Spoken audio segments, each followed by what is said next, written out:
যেই নবীর বয়স মাত্র 12 বছর। কয় বছর? নবীজির চাচা আবু তালেব নাম কি? ব্যবসা করার জন্য ওই যে সিরিয়ার কথা বলছিলাম, ওই সিরিয়ার রাজধানী দামেস্কে ব্যবসা করার জন্য নিয়ে যাচ্ছিলেন।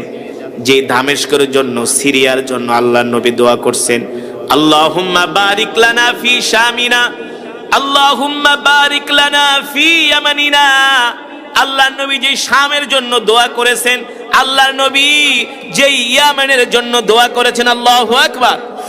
এই নবীকে ব্যবসা করার জন্য চাচা আবু তালিব সাথে করে নিয়ে গেছে জর্দানের রাজধানী ছেড়ে। যখন তারা উপত্যকায় গেলেন, মরুভূমি এলাকায় গেলেন, আল্লাহর নবী ক্লান্ত হয়ে গেছে, কারণ বয়স মাত্র 12 বছর, রৌদ্রের তাপ সহ্য করতে পারে না। আল্লাহর নবী ক্লান্ত হয়ে গেছেন। চাচা আবু তালিব বলে, ভাতিজা তুমি যেই জায়গায় অসুস্থ হয়ে গেলা, আমি কি তোমাকে কোন জায়গায় নিয়ে আরাম করাবো? এখানে কোনো গাছ নাই, এখানে কোনো বসার জায়গা নাই। আল্লাহর নবী ডাক দিয়া বলে, চাচা গো, ওই যে একটা গাছ দেখা যায়। চাচা আবু তালিব বলে, গাছ তো মৃত গাছ। কি গাছ? জোরে বলেন। গাছের ডালপালা কিছুই নাই, গাছকে উলিতে খেয়ে ফেলেছে, উলিতে।